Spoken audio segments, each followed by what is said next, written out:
Hello everyone and welcome to Cinderful Gaming. I hope you're all doing well, I hope you're all staying safe, and most of all, I hope you're all fighting out war against the Grey.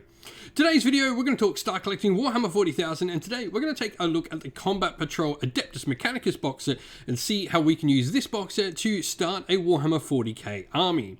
In this video, we're going to go through everything that comes inside the Combat Patrol Adeptus Mechanicus box set and talk about all the units in there and what we can do with them on the tabletop. We'll then take a look at some other units we can bring into the force to combine with this Combat Patrol box set to create a 1,000-point army, and at the end of the video, we'll show you a little sample 1,000-point army for you all to use as some inspiration to get your own armies off the ground, or indeed copy our army list if that's what you wish to do. So with that all said, let's start talking about everything that comes inside the Combat Patrol Adeptus Mechanicus box set. And the first thing we get is our HQ option, which is a Tech Priest Engine Seer. Tech Priest Engine Seers are pretty standard. They've got a 5-up invulnerable save thanks to their enhanced bionics. They have the Master of Machines, where at the end of the movement phase you can repair a friendly Forge World model within 3 inch and regain D3 lost wounds.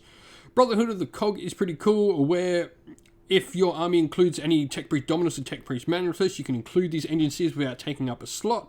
And you've got Awaken the Machine, where in your command phase this model can awaken one friendly Forge World vehicle model, excluding Castle and Robot models within 3 inch of it.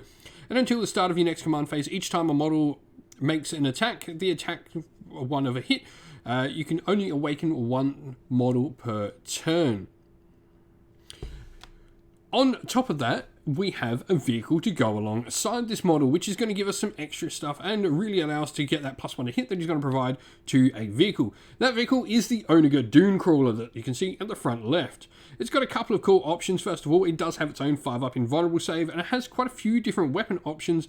Cognus Heavy Stubbers for a 36-inch range Assault 4, Strength 4, no AP, Damage 1 weapon, and it's also got the Eradication Beamers, which I particularly like, which have a couple of different variations, both a heavy D6, but either at 36 for its dissipated or 18-inch for its focused range, and they are Strength 8, both of them, but for the dissipated range you have AP -3, Damage 2 Blast, or you have for the focus beam AP -4, Damage 3 Blast, so some pretty cool options there.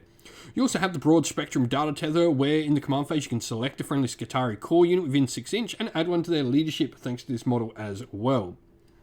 We then go and look at the first of our 2 troop options inside the box set, and the first one we're going to take a look at is the Cataphron Destroyers, the 3 models at the back of the picture.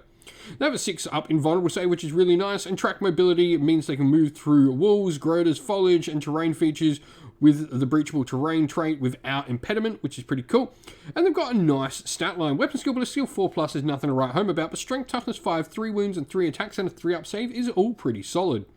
You can have some cool weapons like heavy grav cannons, which are a heavy 5, strength 5, AP -3, damage 1 weapon. However, if they ever target anything that's got a 3+ save or better, they have a damage characteristic of 2.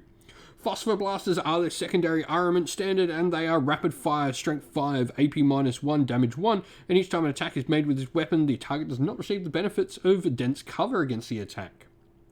Now alongside them we have our Skitarii Rangers, pretty much our basic standard sort of infantry for the army. Bionics mean we get a 6-up invulnerable save that can have different sort of upgrades. On the specs is particularly nice, where models in this unit ignore the effects of light cover when shooting someone else. And the Rangers rule, where it allows you at the start of the first battle round, models in this unit can make a normal move of up to 3 inches. We then have a couple of cool different special weapons. First of all, everyone is equipped with some Galvanic Rifles, which are heavy 2, strength 4, -1 AP, damage 1 weapons. And we can have an Arc Rifle in the unit, which does 3 damage automatically to all vehicles on a 4+. Or a Transmuric Arborquest, which is heavy 1, strength 7, -2 AP, damage D3, and you can't take lookout sirs against it, which is really, really cool. You can have a couple of cool different special combat weapons on your Skitarii leaders. The Arc Maul for +3 strength, -2 AP, damage 1, and automatically doing 2 damage on a modified 4+ against vehicles is nice. And you can also have some other cool things equipped to them as well. Things like Taser Goads with +2 strength, AP -1, damage 1. And each time you manage to roll a hit with this, you do 2 hits instead of 1. But that is everything inside the initial box set. Some really good stuff. And actually, for once, this box set actually provides you with everything you need for a really good start with 2 troops choices, a HQ and a heavy support right out the box set.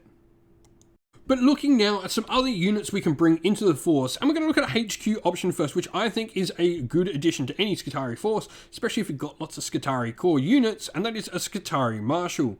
He's got some cool abilities, first of all, where he's going to allow you to reroll a wound roll of 1 for Skitarii units around him within 6 inch. He's got a 5-up base invulnerable save, and he's also got a pretty decent couple of weapons on him. His Radium Serpentor is an Assault 1, 18-inch range, Strength 3, no AP damage 1 weapon. And each time an attack is made with this weapon against an enemy unit and a modified 6 automatically wounds the target. His control stave as well in combat isn't too shabby with +3 strength, -2 AP, damage 1. But really, he's all there to make sure you're going to get a ton of different benefits for the units around him, and you can upgrade him really nicely in particular factions. We then have a unit of Sicarian Infiltrators. I really like bringing some Infiltrators to the table as they provide you with some forward-moving troops. They also provide you with the ability to make your opponent have to make some options. So the big thing, as Infiltrators might say, is that these models can set up during deployment 9 inch away from enemy models outside of your deployment zone. They've also got a 5+ invulnerable save, which is really nice, and each time an attack is made against this unit, the attacking model is within 12 inch, the hit cannot be rerolled, and the wound cannot be rerolled either. We then have other units available to us, like the Cerberus Sulphur Hounds, which is one of the many fast attack options we've got for the Adeptus Mechanicus. Pistoliers allow each time this unit advances until the end of the turn, the type characteristic of the pistol weapons in this unit are equipped with is changed to Assault, and models in this unit are able to shoot with assault weapons they are equipped with in any turn in which they shot their pistol weapons. Pretty cool sort of abilities. They do have some really cool weapons, from Phosphor Blast pistols, which is really nice, Sulphur Breath off of the Hounds as well, and then they've got some good combat weaponry in the form of Arc Maws and Clawed Limbs as well for some decent power. A lot of damage 1, but a lot of nice AP -2 in there as well, and strength 4 and 5 across. A good sort of useful unit to have alongside your army. The last thing I want to talk about is a dedicated combat unit, and that is your Sidonian Dragoons. There isn't a lot of combat stuff you generally have for Adeptus Mechanicus, or stuff that's at least fast enough, and a 10-inch move Sidonian Dragoon I think is a really nice combat unit option.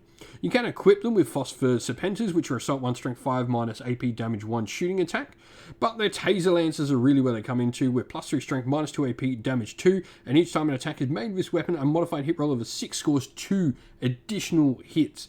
Can really be some nice damage coming out of this unit. And so now here we have a little sample army list for you all for the Adeptus Mechanicus. 1000 points, we are 50 power level as well, which 48 power level technically. It does make me pretty happy that it all fits. If power level is how you like to play, pretty cool. Now, we've gone for the Forge World of Mars. I think this is just a nice standard one to play with. It's got all the core sort of rules, where it's going to give you the Master of the Forge and going to give you access to a bunch of cool abilities. For me, this is just the nice one just to go with to start out.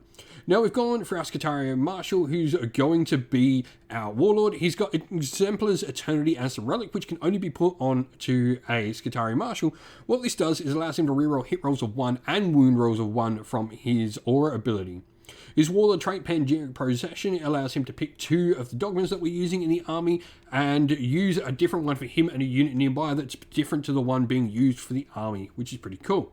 A Tech Priest, pretty stock standard there, nothing upgraded, and we've got our troops. We've got our Cataphrone Destroyers, all with heavy grass cannons and phosphor blasters. We'll then have 2 units of Skitarii Rangers in here. Both of them are going to have an arc rifle and a Transuranic Arbalest, but we're going to have a couple of different weapons on the leaders. We've got a Taser Goat on one, and then we've got the Arkmaw on the other, just for some cool differential between the units. You can really go whichever one of the weapon upgrades that you really like here. They're 5 points each. No, they all are 5 points. You can choose whichever one you really like the most. Elites wise, we've got the Sicarian Infiltrators in there, and then for our fast attack, we've got 3 Cerberus Sulphur Hounds and 3 Sidonian Dragoons, all with Phosphor Serpentors. We then have our Onager Dreamcaller. He's got the Broad Spectrum Data Tether, Cognus Heavy Stubber, and the Eradication Beamer there, rounding him out. This is pretty cool. So you've got a nice, good firebase with your Skitarii Rangers, the Skitarii Marshal, the Onager Dreamcaller, and the Tech Priest Agency provide you with a nice sort of firebase. You've got a nice early moving forward unit in your Sicarian Infiltrators. Meanwhile, you can put your Cerberus Sulphur Hounds and Sidonian Dragoons up onto the flanks and try and outflank the enemy with some fast moving combat and close range fire potential there.